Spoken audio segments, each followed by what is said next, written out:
Welcome to the UK Niner Podcast, part of the Across the Pond Sports Network. Now, here are your hosts, Matt Walker and Neil Baldock.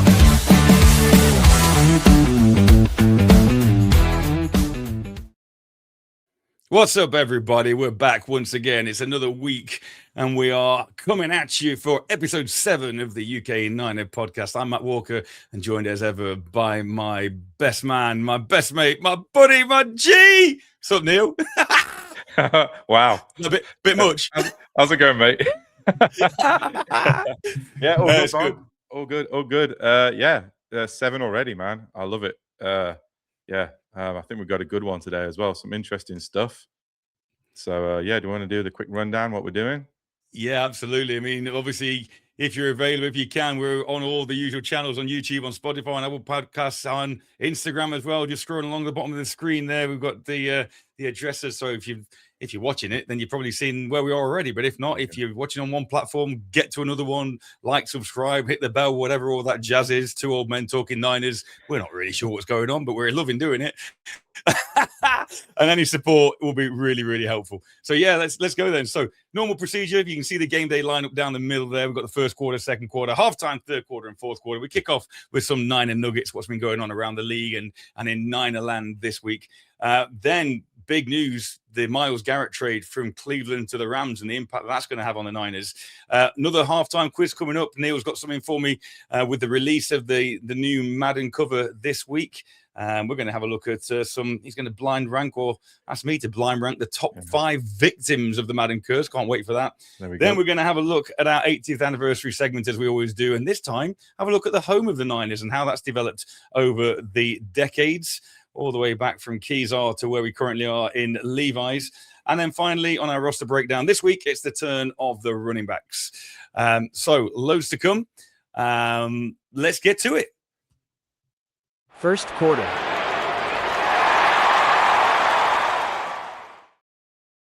Okay, so a couple of standing items on the Niner Nuggets, one of them being Brandon Ayuk. Now, we had a quick discussion off air, didn't we, Neil? And we've made a decision. Tell the good folks our decision. This is it. After this, we're putting it to rest. It's he's taken up too much airtime, too much I think I'm bored with him. I think most people are. I think we'll address him again when he's finally with another team or never in the NFL again. I think we'll just leave it at that. Kind of turning a bit Antonio Brown saga, isn't it? Yeah, it is a bit. And you know what? It's not fun. It's distracting. I think the team's moved on, and I think we should do the same. Bye-bye, Brandon. There we go. Oh, there we go. I'm happy with that. So next then, OTA's done and dusted in the books. Some real good stuff coming out as it was done on the first 2 days. But in particular, Mike Evans. Yeah, dominating, man. He looks so good. Just like we said, and I think it's kind of like what we anticipated. The low red zone, so inside 10 yards, I think they were working on that a little bit. A lot of back shoulder fades from Purdy, which we haven't seen him throw in the past. And it looks like it might be a profitable little trade that's end results in some touchdowns. So, he's just transcending the scheme, just dominating in front of the media. So I don't think we could be happier right now. No, I mean, we've said before, we're always going to be on the positive side of these moves when the media. I saw Colin Cowherd talking about the Niners schedule and the fact that the Niners at the back end of the schedule and the fact that they're an old team and they're told that the way that teams practice, and he's obviously Colin Cowherd, very opinionated, fair play, every right, but he's obviously, I think, writing the Niners off because of now we've added another aging Mike Evans and aging Christian Kirk, or the guys coming back from, but I'm like you, I'm excited about what Evans will bring in. And like we've said in previous pods, even if he just takes a couple of pairs of eyes away from Ricky Pierce or Christian McCaffrey, Kittle when he's healthy, it can only be positive. Yeah, I agree. I mean, even use check in the red zone as well, like all that kind of stuff. So I think it's a really good shout. I think the next big thing, obviously, we're going to get into it a bit more in the second quarter, but man, the Rams. Oh, I know. I sent you a message straight away, and I was like, I cannot believe it. My mate at work said, Neil, have you seen it? And I was like, what? And he goes, you are not going to like this. And I did not like it. But Myles Garrett to the Rams, dude, that is just that's a nuclear deal. I think that is massive for them. I know we'll talk about it later, but that's immense immediate pressure on the Niners. And yeah, I don't know. What do you think? Well, again, what do I think? There's this question of, with all the cap space the Niners have, and we mentioned about, well, they're going to make a splash. Is it going to be Joey Bosa? Are they holding out money for the deals they're going to have to make over the next coming seasons, with contracts for Nick Bosa et al. But Kyle and John just don't generally make these big splash moves, do they? They for whatever reason, but you're kind of thinking in a division like the NFC West, which is arguably the toughest division in football. I don't even think it's much of an argument. I think it is the toughest division in football. The Seahawks are still going to be there. Obviously, the Rams now, the rich just get richer almost. And yeah, it scared me. There was talk before he ended up going to the Rams that the Niners might pursue him. I heard, a couple of days before, was the fact that the Browns were thinking about trading him and whatever else. And you were kind of going, come on, Kyle, John, come on, just drop some cash. Yeah. Let's go. And then, like you say, when he did go, and then, okay, he's gone. But to the Rams of all teams. That is, let's park it for a minute. Yeah, because I know we're going to get into that. And then, but one more thing before we park it. There's one man I feel sorry for in that. Poor old Jared Verse. I know. Yeah, sorry, mate. what a quality player, though. Wasn't he Defensive Rookie of the Year as well? Like, yeah. I mean, yeah. Oh my goodness. And he said, did you see his interview, his first interview when he was in Cleveland? He was like, yeah, I was shocked. Yeah, I was disappointed. He said, I understand it's a business and I'm really going to give it my all in Cleveland. But you're kind of thinking, I loved living in LA. And you kind of go, poor guy going from California to Ohio and with a team that, it's not winning the Super Bowl. Yeah, it's not winning the Super Bowl. So it's not. Yeah. So anyway, that was just what I just wanted to on him. But heart goes out to Jared Verse. Other stuff, minicamp stuff is Shanahan. He rewarded the whole team, perfect attendance, excellent conditioning.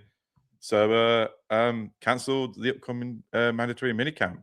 So great stuff. I think that's good sign. Like we said it last week. The culture's there. It feels like it's coming back to Niner culture. Everyone was there. So yeah, we got some time off and they've got a bit of a break now. So I think it's a 6 break, is it? Yeah, I think it is. Yeah. And I think you're right. I mean, you talk about that culture, but I also think it does two things. Number one, it builds that rapport between the coaches and the players. And, it recognizes that they put the effort in, they've done what they should have done, but also it again limits that risk of injury early in the off season, doesn't it? So it's a win-win situation for me. Some would argue you might be losing out on preparation time, but I think obviously Kyle and John and the back office, the front office rather, have seen enough where the Niners are at the minute. Hey guys, you go rest up and let's come and hit training camp hard when it's time to go. I agree, and you can't be like one hand. Oh, these are veterans are going to get injured 1 minute, and then don't treat them like veterans the next, right? So they're going to get some time off, and nice one. And then we get to maybe get a bit more Kittle action, which we'll get to later. Well, yeah, we'll have a quick Kittle watch. I mean, we try and do a little bit of Kittle watch every week. I'm going to have to make a graphic at some point just to go Kittle watch. The thing that he's always going to be doing something. The latest I saw this time, he's a big OKC fan, Oklahoma City Thunder, and the NBA fan, and he was out there at a game. He grew up in the area, and he was out there watching one of the games, the playoff games against the Spurs. And there's the YouTube shorts out there. He's literally sat, you kind of want to say next to the table. He's basically in the broadcast booth next to them, and he's signaling offensive charging fouls and just getting behind it, and just Kittle being Kittle. And we just know how much he loves the limelight, and the limelight loves him. But great to see him out there supporting his kind of childhood NBA team. And like he says, I'm an OKC, but that's where, because somebody questioned it. Someone, why are you doing OKC? Bandwagon. No, this is where I grew up. I'm an OKC fan, and when I'm in California, I'll go support the Warriors. There you go. And then the other thing coming out is again, I think a couple more things out of the OTAs was like, obviously Kalen Black is flashing by the looks of it. Now they're talking about his positionless, as easy for me to say, versatility and explosive burst, right? And even comparing him to a bit of Debo, which is going to be interesting. And obviously we spoke about Grundo suffered his pec injury, so that's given Black an opportunity to move up. So that looks pretty good. And then Stribling as well. He's looking like he's coming like a bit of a deep set maybe, which maybe no one really anticipated as well. But again, we don't know. Obviously, it is OTAs, but this is why they got the time off. Everybody's flashing. Everyone's looking good. And, I think we should be happy moving forward. Yeah, definitely. I think with the Kalen Black situation, they came under such fire for drafting him when they did. There's an element of they've got to give out positive propaganda, haven't they? They've got to give Yeah, out positive vibes to the media. And go, no, we made the right decision. He can do this. He can do this. We didn't realize he could do this.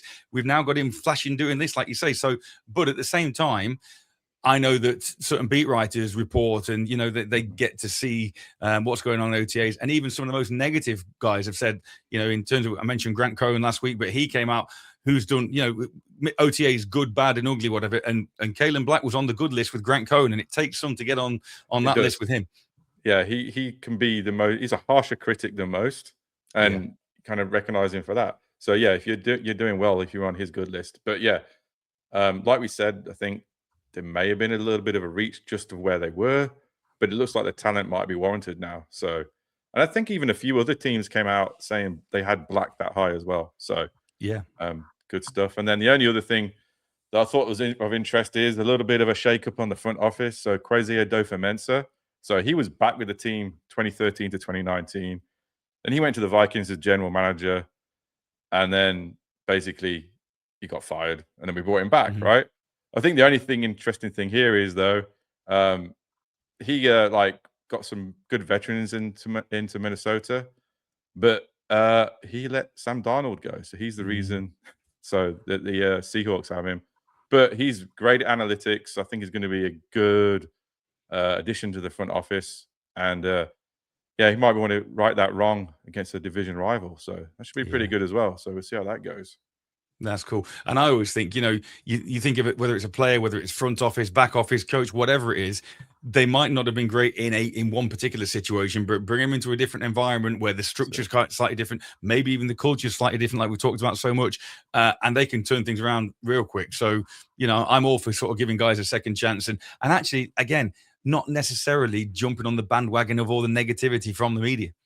Yeah. I mean, and it sounds like his thing was analytics and financial tactics, that kind of thing. And maybe GM was just a step too far for him. Yeah. But yeah, it sounds like he's coming back into, obviously he knows Kyle, he knows John. So that's a good move. It sounds like a positive thing for the front office. So we'll keep posted on that and see if he does anything with the contracts or anything like that. So good news, I think. Yeah, absolutely. Good stuff. Well, to say it's only been a week, plenty to talk about there, and just exciting stuff on and on. Niner Nuggets, done. Second quarter.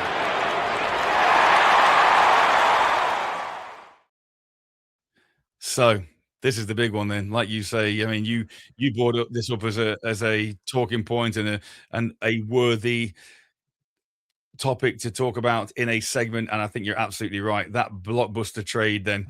So, Neil, just sum up, what have the Rams given up to get Myles Garrett, the the single season sack record holder as of last year? Yeah. What have they given up to get him on and bolster that defense, which was already pretty good last year? Yeah, well, like we mentioned, poor old Versy's off, and reigning 2024 Defensive Rookie of the Year. So the biggest thing is, though, not only is he a second year, he's cost controlled as well. So, I mean, that is a big thing especially for an aging franchise like the Rams. So they've given him up a 2027 first round, a 28 second, and a 29 third. But in the end, like you said, they get probably the best pure edge rusher in football today. And it's a huge thing. And just, he's a terrifying player. You do not want to play against him. And we get to play against him twice a year now. So it's going to be tough, dude.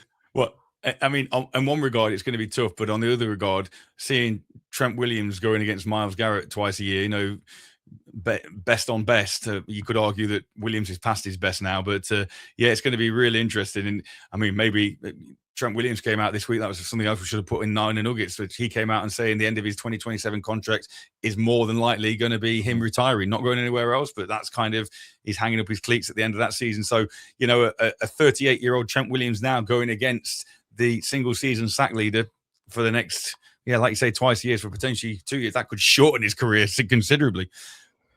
Yeah, I think so. And I think it just says the intent of the Rams. They know where Stafford's going with his contract. They're in. They are all in. Like, I mean, Les Snead, this is a classic move for him. Like, he doesn't really value those first round picks. He'd rather trade for proven talent. Right? He swapped them out, and they're in full win now mode. And I think just that's just how it's going to be. And like, man, that team already had a high ceiling already, and now it's just even though Verse was good, this is still a huge upgrade for them. But we'll see. And then looking at the NFC West now, though, man, that's going to make it even tougher, dude. I think I want to talk about we'll talk about the Melbourne game at the end, but I mean, I looked here. I mean, I saw Chris Schuler, and then it just clicked to me. I went, looked it up and said, yeah, he is the grandson of Don Schuler. Yeah. So I mean, and like you said, him going against Williams, but I think they'll move him around a bit and they'll put him against the weakest point and they'll keep stress testing it till it breaks. But we'll see who the right tackle will be and if he copes with him, maybe. So.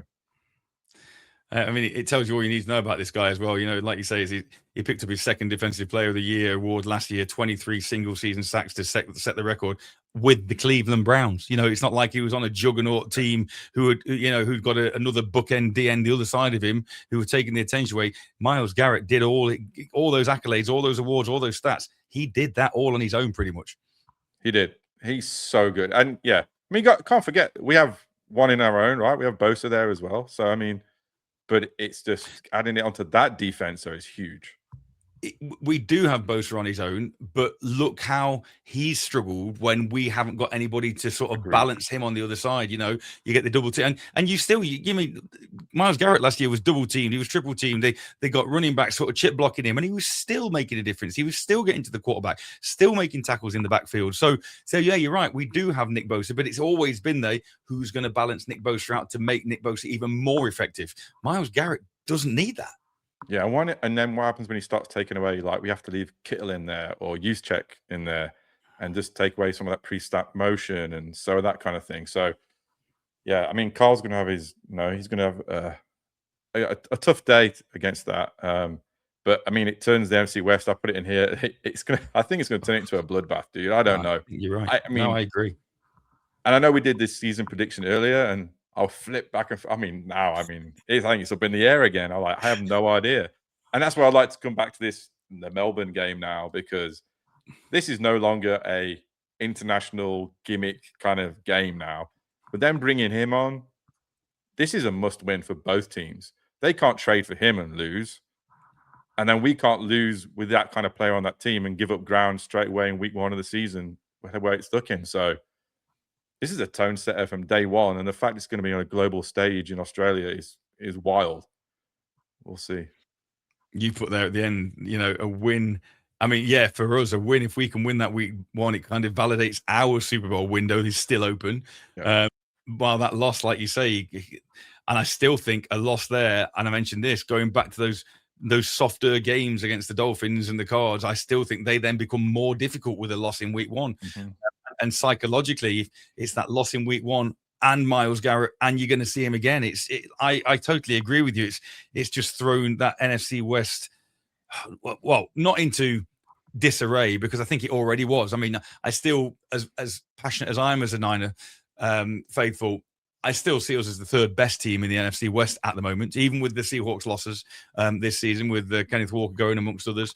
Even with the Rams aging, I still, for whatever reason, just don't think Kyle's unlocked totally, particularly the Seahawks. The Rams maybe is a bit more 50-50. Mm-hmm.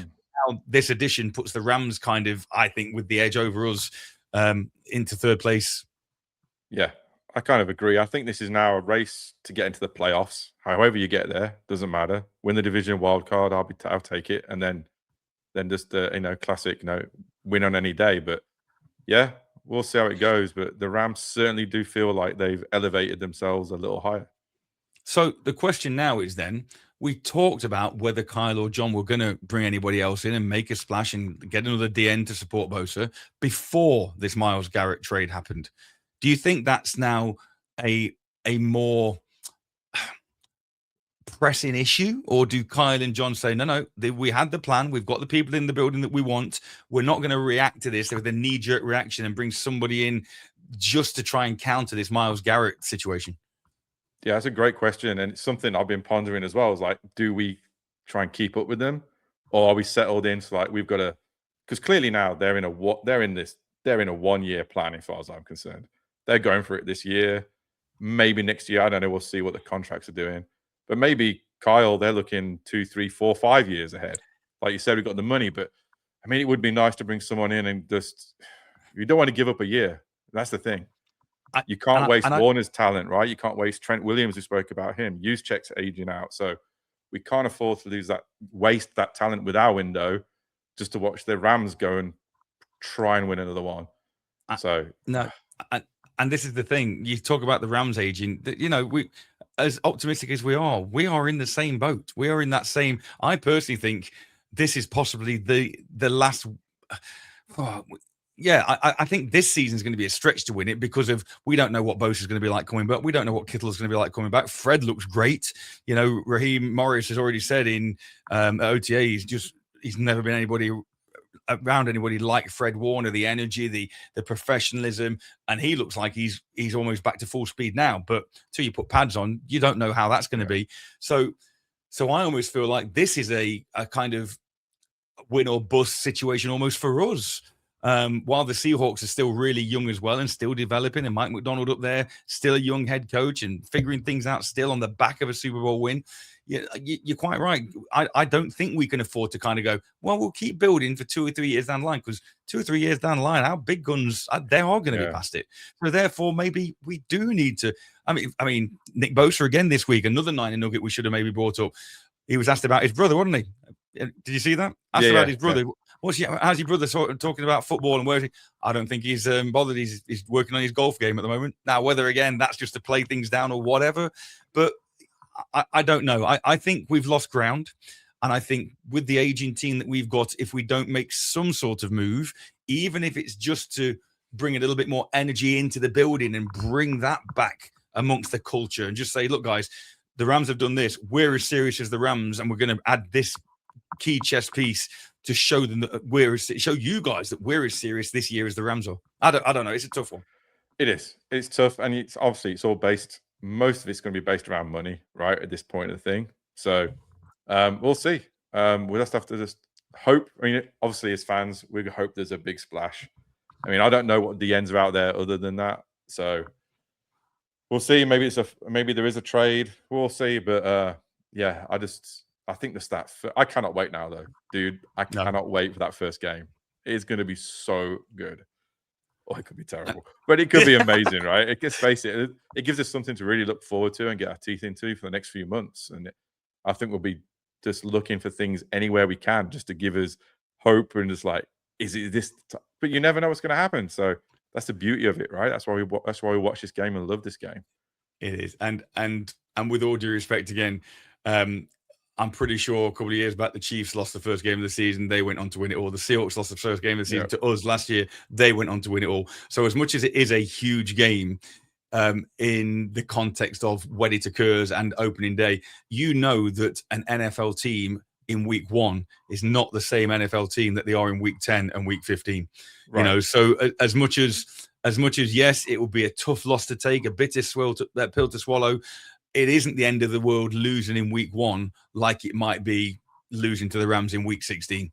True. And it's all and it depends on, if you win, do you sneak a win? That's, or do you lose? Do you lose, just by, a sneaky field goal, or do you get absolutely hammered? They're all different things as well. So but still, I think they've put all the cards on the table, and we have to try and match them. So we definitely do. And and if nothing else, though, when he's not playing us, it's going to be great to watch a bit more of Myles Garrett. I mean, as a football fan, how good is it to have Myles Garrett in the NFC West? And I know, obviously, I take a lot of notice of watch the Rams games and highlights whenever I can. I didn't used to watch Cleveland that much unless there was a reason to. So to be able to watch Myles Garrett do his thing in the NFC West and watch him blow up the Cardinals and watch him hopefully blow up the Seahawks. Wow, come on. I'm all for that. Well, that's the thing. Yeah, we're talking about the impact to us, but there's 2 other teams impacted in our division as well. So, it's a privilege to have someone in the division. Let's just hope he has an off day against us. 2 off days, please. One in Melbourne, and one at Levi's. That'd be perfect. That would be dial it in. There we go. Right, good stuff. Yeah, really exciting stuff, and great to be able to talk about it. Right, okay then. Now it's my challenge time. So let's get to. It's halftime.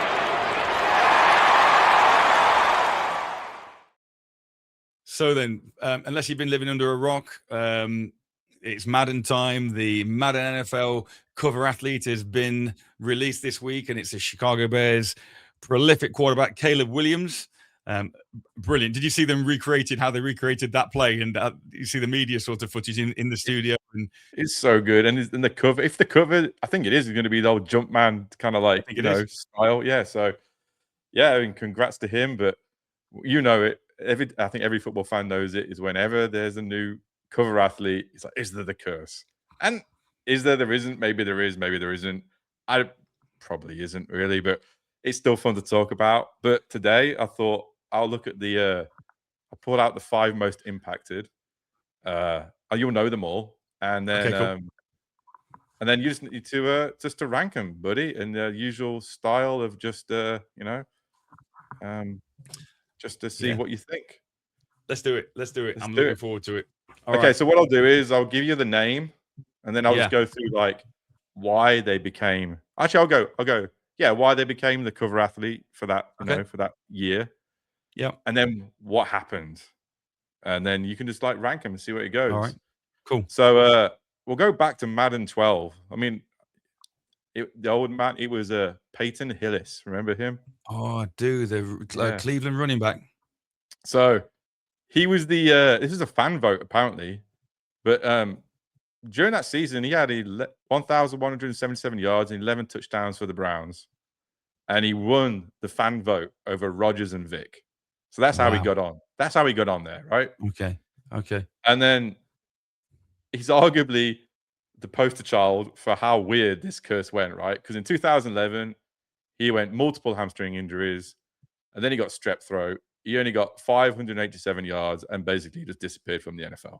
So that was happened to him. So, I mean, that's it. So so what I'm ranking on is basically how bad the impact was of being on the Madden cover in terms of what he did before and then what happened to him after. Yeah. So, all right, cool. Okay. The level of victimness. Yeah. So say that again. So prior to being on the Madden cover, nearly 1,200 yards, 11 touchdowns for the Cleveland Browns. For the Browns, fan vote in over Vic and Rodgers, prevented them getting cursed. That was nice of him. And then he just basically disappeared from injuries and illnesses.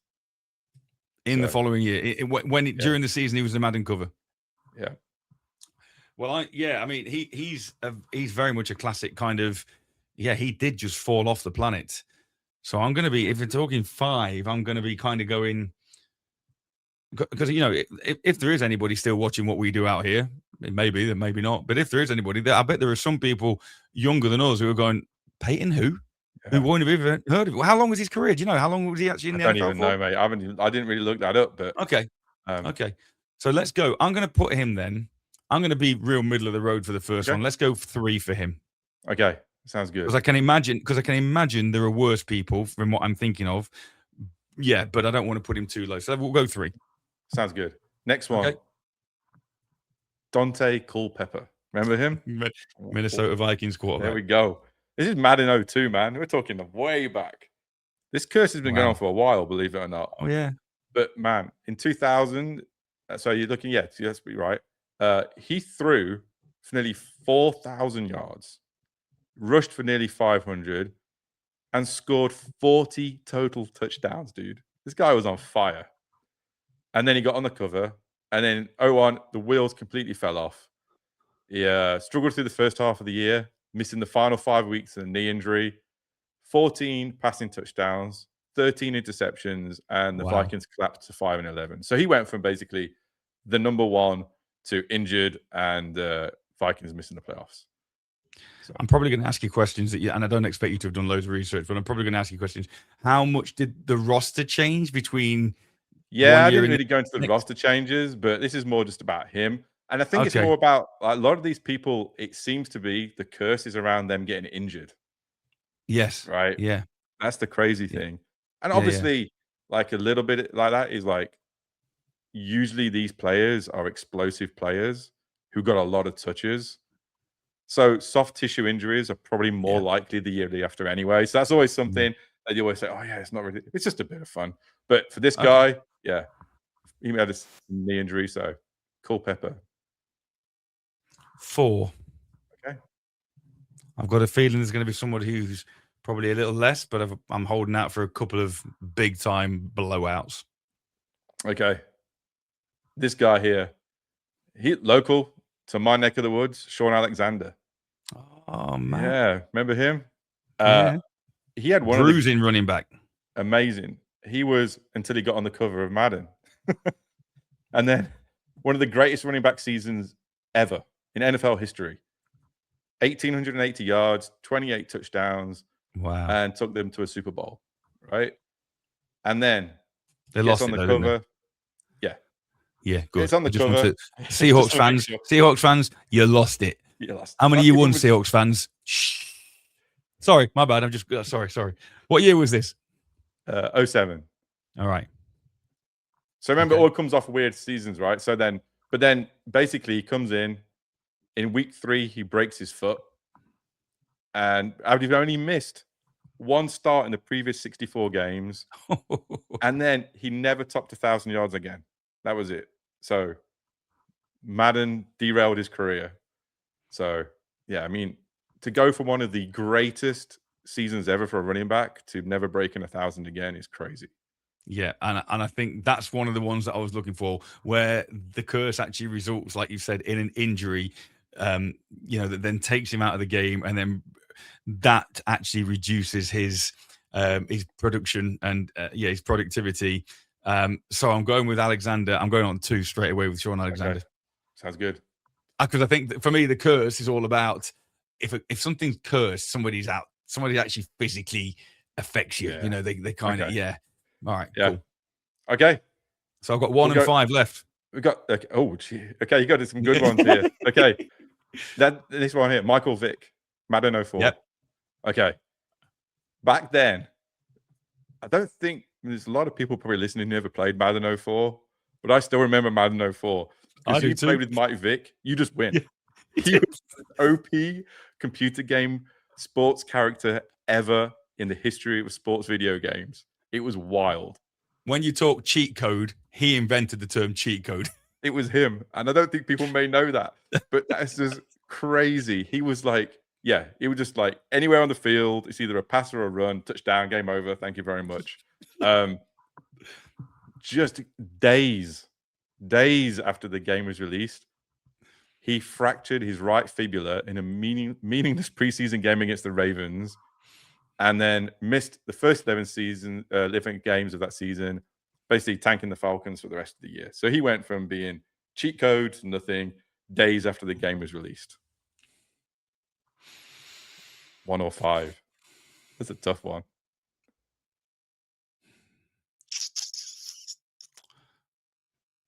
Yeah. He came back, didn't he? He did.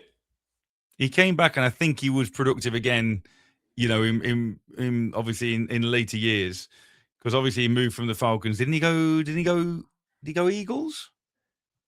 Did he go Maybe. Eagles, Mike Vick? I think this is the one he just is like, like you said, he went cheat code to a few days after the game being released. Yeah. Was this before or after the problems with the dog fighting? Yeah, I didn't want to look that up. I was wondering the same thing, but I thought I'd save that. Well, because if you're bringing that into the equation as well, and that was post Madden cover, and there's another bit of the curse for you. Get in trouble with the law as well for illegal dog fighting. You know how it is doing these. I don't want to plumb him on number 1, and then have somebody come in and. But is he worse than Hillis and Culpepper to go down at 5? I'm going to put him down at 5 based on the fact that Hillis dropped out of the league. Dante Culpepper, like you say, that was his height of his season, and he didn't come back. Alexander got injured and never. And I'm talking myself into it just so that I've got that number 1 slot open. So I'm going to go 5 with Mike Vick, but yeah, I'm now looking at those, and realistically, if Mike Vick had come up before, he would have probably gone 4 with Culpepper at 5, or maybe even 3 with Culpepper at 5 and Hillis 4. But anyway, we're going 5. Okay. Last one. Our old buddy, CMC. Remember what he did? Came off his player OP of the year campaign, took her to the Super Bowl. He was the number one choice. And then you know what happened. It was calf injuries, Achilles injuries, weird stuff, injured reserve. He missed more than 2 months and just had 4 games and then suffered his PCL, wiped out the entire season. But like you said, he came back strong as well. So you've got him at number 1 now. I've got him at number 1. And you know the reason I've got him at number 1? Because that Madden curse didn't only affect CMC, it affected us watching him play when we went to Levi's. Yeah. Oh, me that's and you, true. Yeah, that's me true. and you and our families all the way out to Levi's to watch that 49ers team the year after beating Detroit in the NFC Championship game, going to the Super Bowl. We're full of hope. And that Madden curse hit CMC so that me and you can't see him live. Mate, I'm happy he's number 1. There you go. He's 100% number 1, purely for that fact that we couldn't. He wasn't even in the stadium. We didn't even see him like when we were down on the side, did we? Oh, we didn't. We should share some of those photos, dude. They were good photos. Yeah, we should do. Kittle was there on the sideline up close. Brock was there. We saw Debo and Bosa, literally muscles on muscles. Doesn't look like any human being I've ever seen in the flesh before in my life. What a day that was. But no CMC. So Madden curse purely because, number 1, because it deprived us. He affected me and you personally. I'm happy. That's fair enough. But there you go.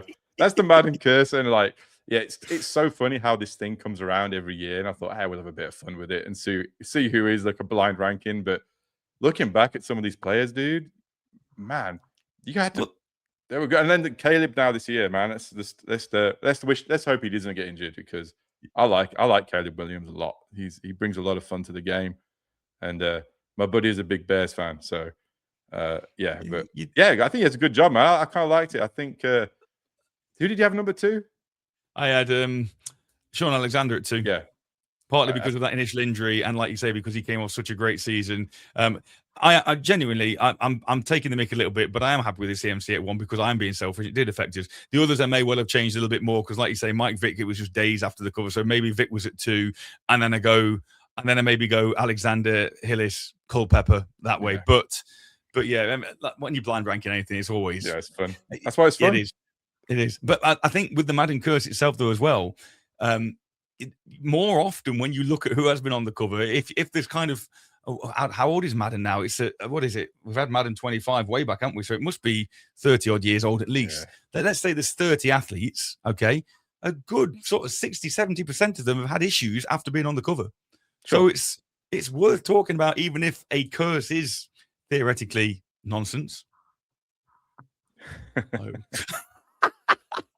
I can't remember who's. I've obviously got it. I've bought Madden every year since. I remember that 2002 one. I remember buying Madden 97 when I was at uni. Yeah, seriously. Anyway, I remember some Sega Mega Drive games, dude. Sega Mega Drive. But who I should know this because it's downstairs. Who's on this year's cover?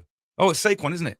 Oh, it is. Well, yeah, I don't know it because everything's digital now. I don't get the physical copies, so I don't. No, I don't either. Pay attention. But it's Saquon when he's jumping backwards over the defender, isn't it? That's the cover. Yeah. And I mean, Saquon even didn't have the year this year that he had last year. No, but I think, like we said earlier, and it's just a lot of it is probably more regression to the mean rather than anything else, right? Yeah. You're in an MVP caliber season, right? You're like absolutely top of it. It's really hard to maintain that twice in a year, so that can get labeled as this so-called curse. But so Caleb, Madden 27 coming soon. I haven't bought it for a while, to be honest with you. I end up playing it. The kids get it upstairs, and I usually play it on theirs. Well, it's the other way around. I get it downstairs, and the kids play it on mine. There you go. Every household's the same. Like, kids upstairs on theirs, I'm downstairs on mine. There we go. That's the way it goes. Okay. Love it, mate. Right, good stuff. Let's move on then. Here we go. Third quarter.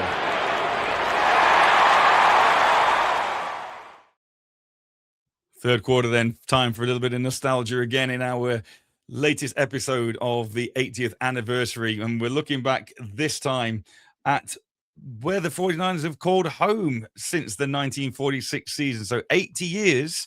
And within those 80 years, we've literally only had 3 homes, Neil. Yeah. I was just thinking about what should we talk about. And I was thinking we could do another player. I thought, hang on a minute. our stadiums are just as important to our franchise. And honestly, I couldn't think back. I couldn't remember what was before Candlestick. And I went back and had a look, and it was a place called Kezar Stadium over in, I think it's Golden Gate Park in San Francisco. Then we moved to the Candlestick and then Levi's. And then there's a couple of temporary homes as well we had that people may even be interested in listening about. But yeah, shall we talk about Kezar Stadium? I would assume that's how you say it. Yeah, it's Kezar. It's 100% Kezar Stadium. Okay. Yeah, from 1946 to 1970, winning record there. Like, you've done some great research again this year. But 95, 61, and 7 regular season games. Only 1 and 2 in the playoffs. But yeah, it was really enigmatic in those early years of the Niners history. Yeah, I mean, looked into this. I've seen some photos of it. Like, it's literally the sidelines are like on the field, like then it's right into the benches, like right there. Sorry, like the benches are right on the field, the kind of thing, and it's like there's no extra room for anybody out there. And then probably the biggest thing we talked about coaches last time, but Red Hickey was basically the evolution of the shotgun that came out in that stadium, so that was cool with John Brody. But yeah, and then also why a Tittle? That's where he played. So I mean, some legends of the game was playing in that thing. And then just the final snaps, I looked into this. Unfortunately, it was a loss. So we lost 17-10 to the Cowboys in the 1971 NFC Championship game.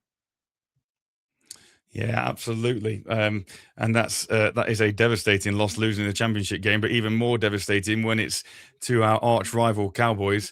I've just managed, while you've been talking there, just managed to find an image of this from back in the day.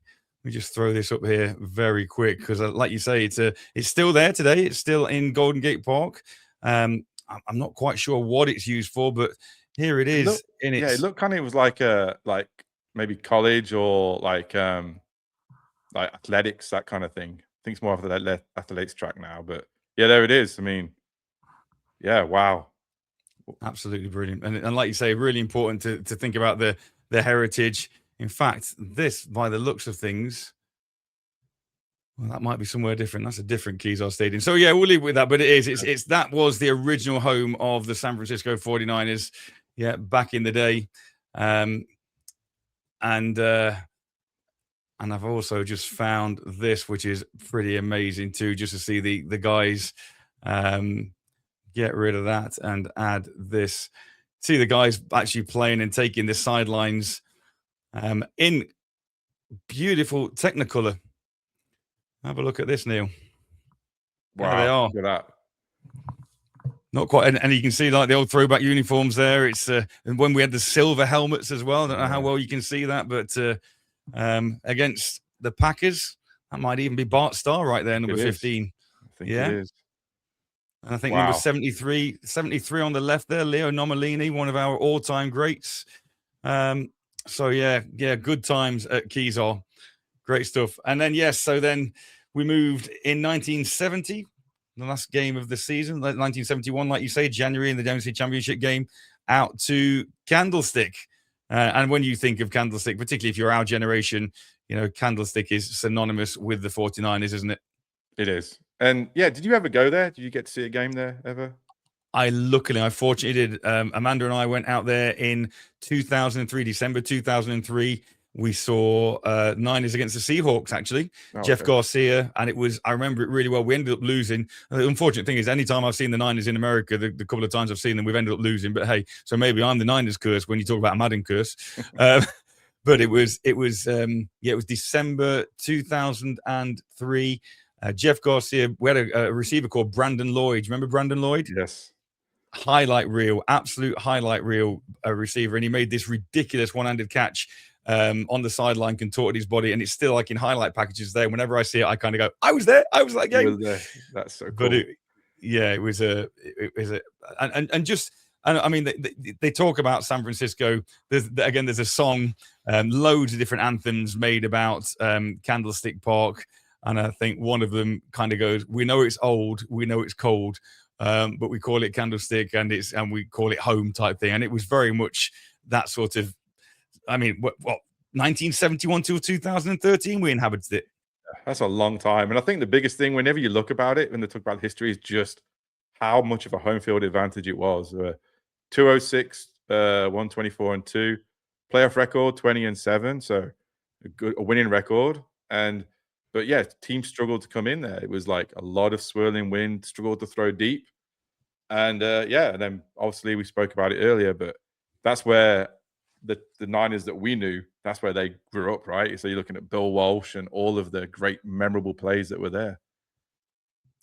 Yeah, absolutely, 100%. And it was swirling winds. There it is, the beautiful old lady. And that's a relatively late image of that. You can see with the end zones and the logos in the end zones. That's kind of towards the latter stages of the history of Candlestick. And like you said last week, it was torn down not so long ago. We obviously left in 2013, 20 playoff wins to 7 losses there. And you've mentioned about it being the launch pad of the dynasty of the team of the 80s. And for many years, since we've been in our new home, there's been a lot of people who kind of, well, I kind of wish we'd have developed the site rather than moving all the way down to Santa Clara. Yeah. I mean, like you said, we were lucky enough to go to a game, but we were staying in San Francisco, and that was a journey just to get to a game. It was crazy. I mean, if you're in England, that's like going to, it's going so far away. And then you've got all of the sacred lore that was there. So you got the catch 1, the catch 2, the catch 3, pick at the stick. And it was really good. But yeah, it would have been nice for him to develop it and keep it closer to San Francisco, because Santa Clara is a long, long way away. But yeah. Have you gone, Matt? I've just go. Mare there. I've had an absolute mare. I'm doing some research. I'm good. I was talking about the catch 1, 2, and 3. Oh, that's cool. I'm glad you carried on talking, because I was just trying to find some more photos of Candlestick and click completely the wrong button and zip myself out. But yeah, like you say, the catch 1, 2, and 3. Where did you get to? Did you get to all of them? Yeah, so I just mentioned him. So obviously the catch 1, 1981. So that was the one we spoke about a few weeks ago, Montana to Clark. That's kind of like what started the whole thing. If people haven't seen these, go and look them up. Like the catch, they got this name for a reason. And then I remember this one really well: Steve Young to Terrell Owens, and then it was just to beat the Packers, right? And then even the Alex Smith to Vernon Davis, I think that was up in the middle, if I remember rightly.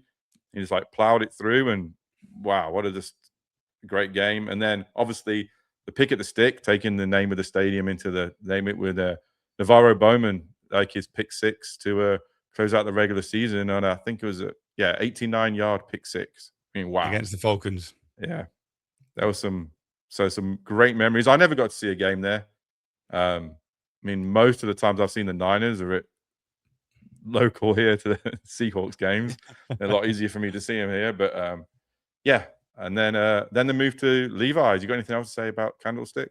No, other than I remember when I went in 2003 and I was sat next to just some locals, and I remember how friendly it was. Actually, obviously I was in 49ers gear myself, but started speaking with our English accent, and the locals kind of just lapped that up, and we were just made to feel so welcome.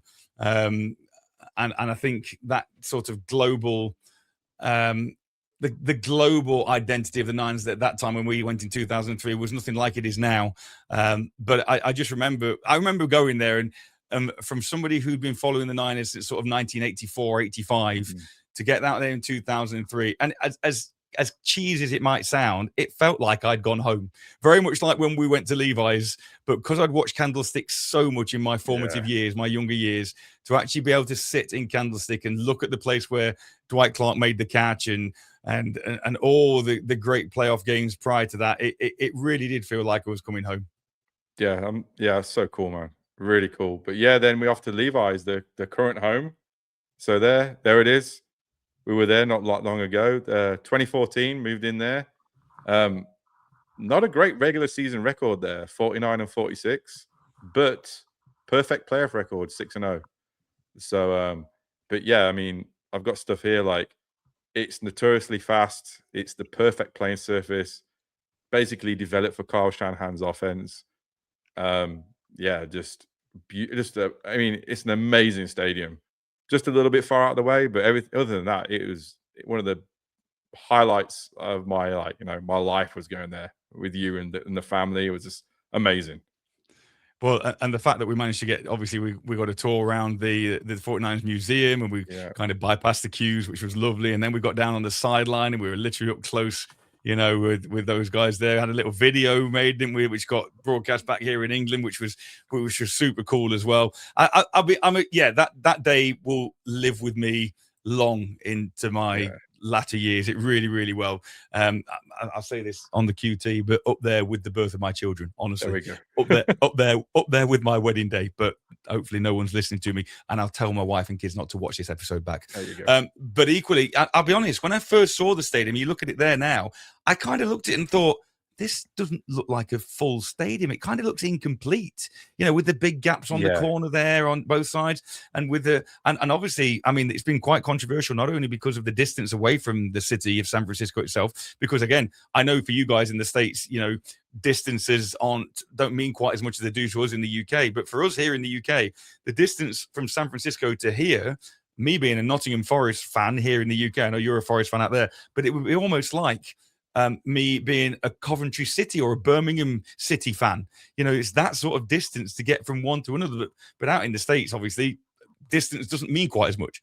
Right. And it's kind of a weird area. You can see there, it's kind of the middle of like nowhere. There's like hotels, maybe a few shopping malls, and it's just kind of a weird, vibey area. But once you're inside the stadium, it is amazing. It was so amazing. Good. It was a special day. And I mean, they've been playing there for a while. I mean, I think the two biggest games are probably going to be your 2019 NFC Championship game when Mo Start went off for 220 and 4 touchdowns against the Packers. I mean, what a game that was. And then, like you mentioned earlier, the 17-point second half comeback against the Detroit Lions. So, I mean, hopefully you get down there again soon because, that was fun. Oh, got to. You absolutely got to. And I say the controversy about the distance away from San Francisco, but also there's a lot of how can you put this, moaning, I suppose, but where you can see that particular stand, that main stand there on that image, it is right in the sunlight, and on a very hot Santa Clara sort of Sunday afternoon, there's no protection from the elements, either sun, wind, or rain, is there? No. We were lucky. We were down the end zone in a bit of shade, I think, when we went. It was a Monday night game, right? So it was December. Later kickoff, So, but I mean, I'm sure in September, some of those guys are cooking on the sidelines. So, you can actually see the seats we're sitting in on that shot. I don't know if you can envisage it on that bottom right corner, right on the corner of the end zone. Exactly where we were. There. Oh man. But what a day that was. Absolutely long in the memory. And then, like you say, so there are our main three homes. But there were reasons that we had to vacate periodically over the years as well, weren't there? Yeah, so we had a couple of temp homes. So back in 1989, we shifted to Stanford for one game. But I mean, we lost that one. I think that was after a like earthquake damaged something in Candlestick. So that's exactly what it was. Yeah. Yeah. So they moved to Stanford for one game, and then in COVID era, the California restrictions were a little bit more strict than in Arizona, so we went down to Arizona for 3 games. Played down there, and unfortunately, we're 0-3 our home games there. So we didn't do well in Glendale, and just a few quirks there in our history that we've had a couple of temporary stadiums as well for one reason or another.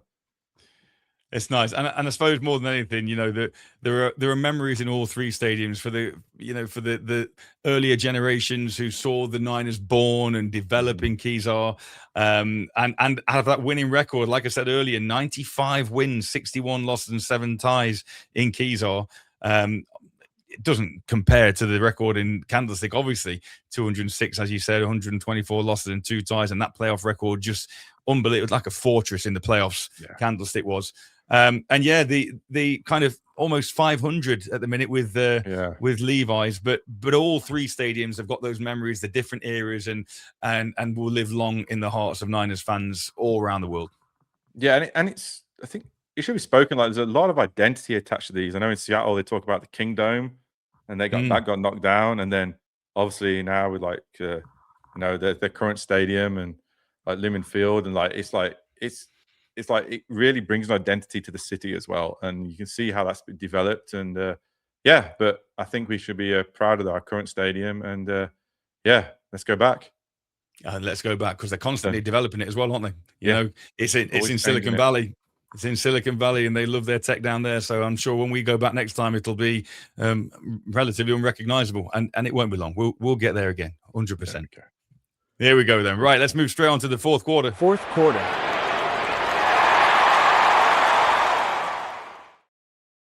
Roster breakdown time again. Then we looked at the defensive line last week. We're going to dip in very quickly to the, well, I say very quickly, as much time as we need, really.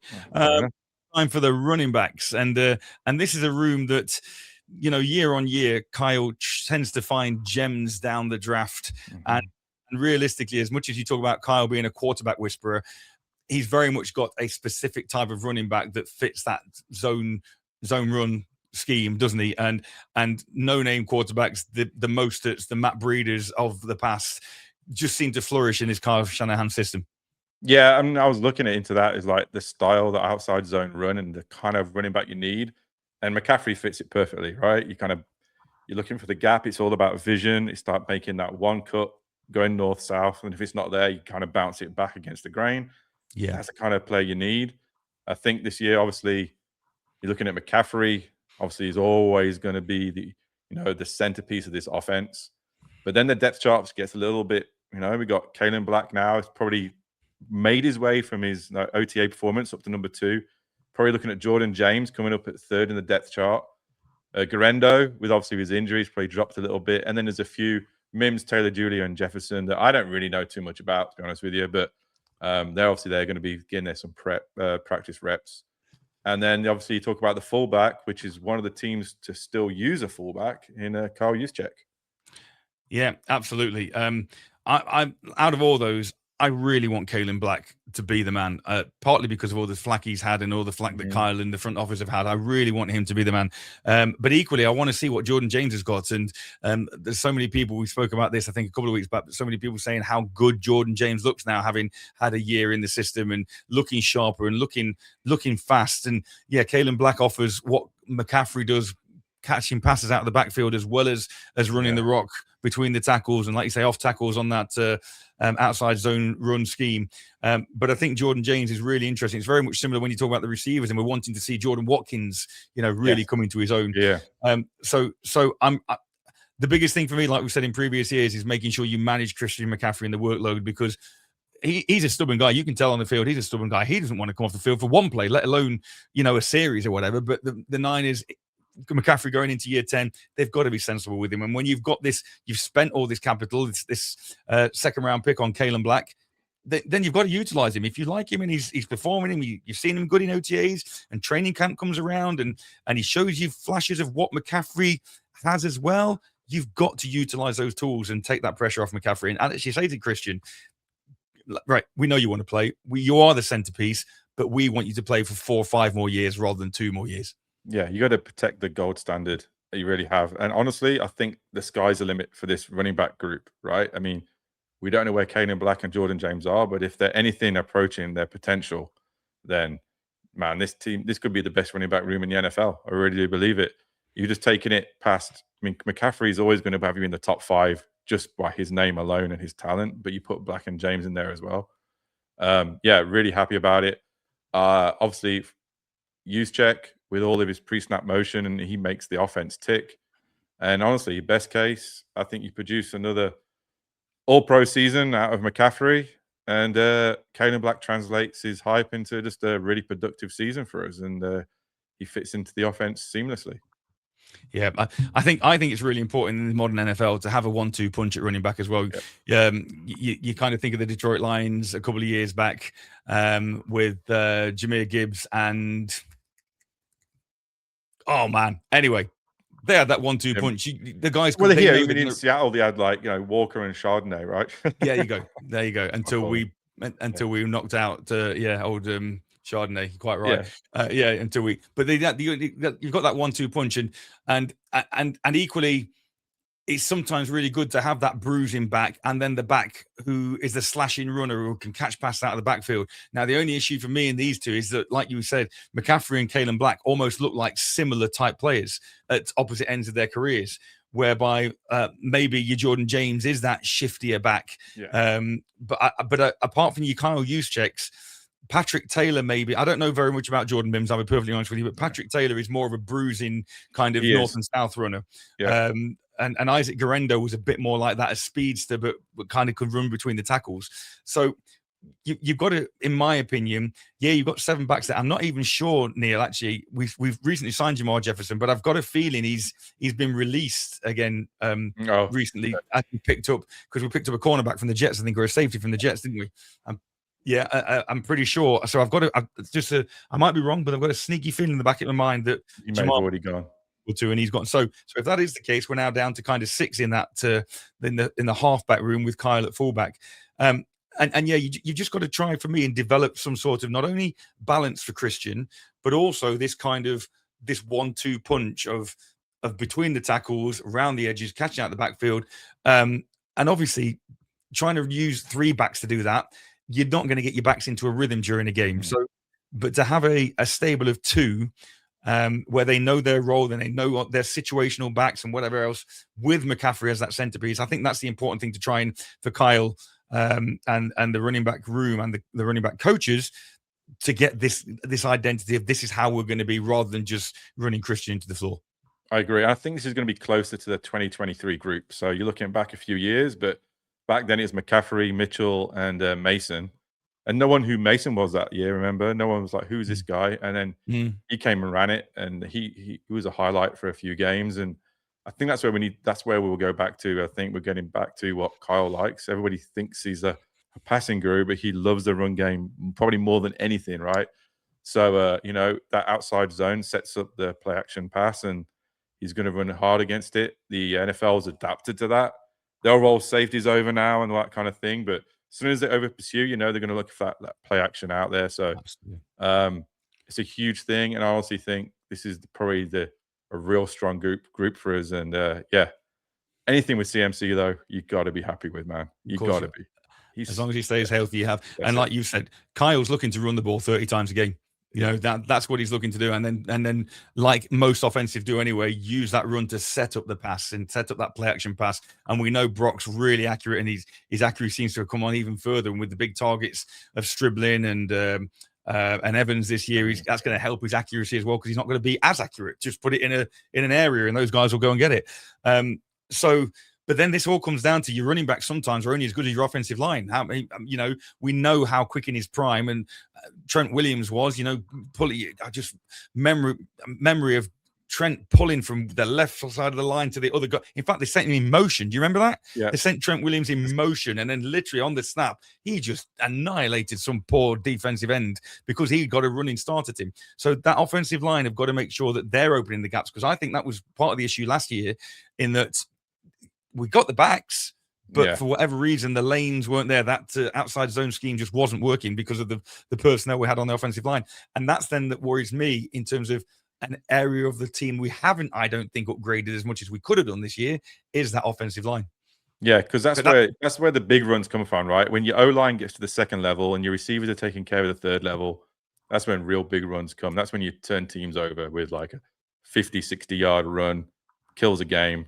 That's what we want. But those athletic linemen that can play in this scheme are rare. We're not asking him to just pick one guy and move him like back in the day. Like some teams still do, right? But it's going to be an interesting group, and they're tied together, obviously. But I think just pure running backs, I think we're in a good place this year. I really do. I think Black. Let's just hope. Let's just really hope that everything we've seen translates to the field. Absolutely. We'll talk about the O-line on a later pod. We'll dissect that later down the line. But yeah, it looks good. And like you say, we said it before, we'll say it again. Me and you are always going to be optimistic about it. Yep. We've got what we've got. We've got to trust that they're going to produce. Why not? Absolutely. Okay, good stuff. Right, let's drop out of the fourth quarter, because I think we've about won another game. And let's see what we've got in overtime.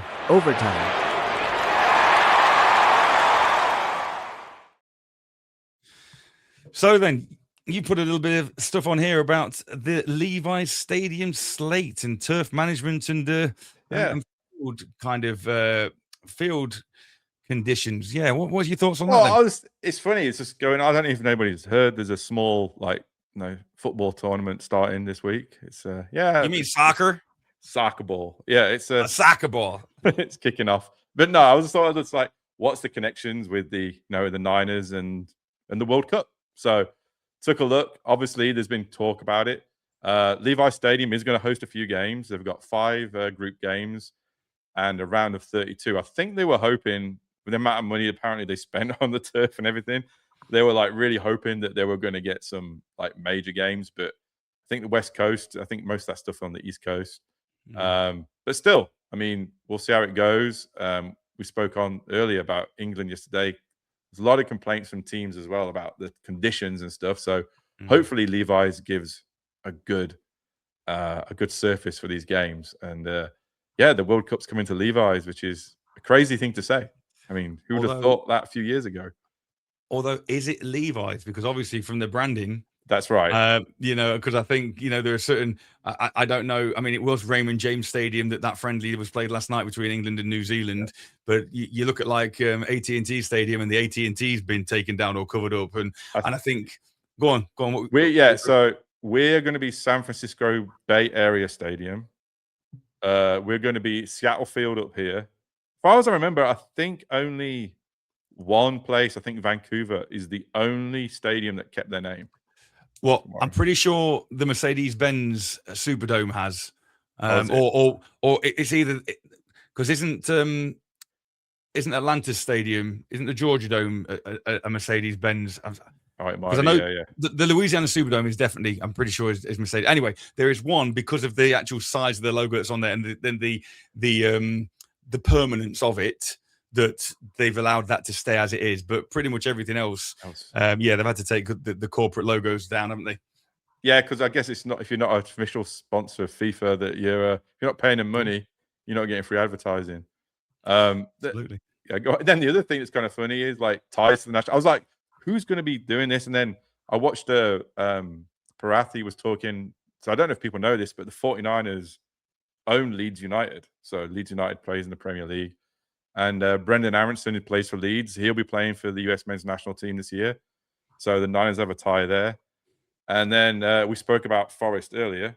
Like Dan Ndoye, he will be playing for Switzerland in Levi Stadium. So he's one of I like him as a player. I think he's pretty good. And he always ends up getting man of the match when he plays for Switzerland. So, but yeah, he's going to be playing in Levi's as well. So I thought it'd be a bit of fun to see what goes on with the World Cup coming up. That's pretty cool. Yeah, we'll definitely keep our eye on that. The final at MetLife with a halftime show. Obviously, that's caused some controversy. Yeah, that's going to be different. And I think they just said as well, every single game is going to have like some kind of like pre-game show now as well. Okay. So who knows? It's soccer. It's football done the American way. There'll be tailgating and everything. I think an interesting thing that you put here and something that concerns me a little bit is the strain that this could put on that Levi's turf when we have the injury concerns that we have already, and I know you poo-poo the idea of it and you're kind of like, shut up, Matt, it's stupid, but the substation next to us and all that sort of conspiracy, the strain that this will put on the Levi's turf for it to be ready therefore in a couple of months after the World Cup for the NFL season, you've got to keep your fingers crossed that the grounds crew are just completely on that. Yeah, and I'm sure there will be. I mean, like we said earlier, I mean, it was developed, and these new stadiums are the best of the best. So, yeah, just fingers crossed, and to make sure that they're fully up to speed with it. And maybe that's a good thing that we only got a round of 32 game there. We didn't get a semi-final, so that gives it a bit longer to recover. Everything happens for a reason. Everything happens for a reason. And but yeah, I mean, I'm excited about the World Cup. I don't watch a massive amount of football here in the UK just because I'm so Niners orientated, but keep a track of Forest. And I was at the last game of the season, which was kind of cool, but it was very warm, and second half kind of really fell away with performance. But I always get excited about the World Cup. So yeah, looking forward to that kicking off. I think that's Thursday that kicks off this week. I think it is. Yep, Mexico, the first game of the World Cup. So yeah. Looking good stuff. Absolutely. So, well, mate, we've covered so much. We get through so much on these pods every week. I kind of, you've done such a great job in planning this one for us. And, when it kind of Tuesday, Wednesday comes and I kind of go, oh my word, what are we going to talk about this week? But we always find something, and there's so much that goes on a weekly basis in the NFL. We generally hope that if you have tuned into this and you're currently watching, thank you so much. Thank you for still being here an hour and 9 minutes into the pod. but we're loving doing it. It's been another excellent episode. Neil, any final thoughts on anything? No, man. Let's just keep going. I cannot wait for the next episode. I'm really enjoying it. Here we go. Bold predictions. England win the World Cup. Niners win the Super Bowl. There we go. That's pretty bold. It's as bold as I am. Anyway, folks, thanks for joining us again on the UK Niner podcast. We'll be back next Sunday for another episode. Until that time, have a great week. Thanks for joining me again, Neil. Later, mate. All right, you guys all take care, and we'll see you same time, same place next week. Take it easy.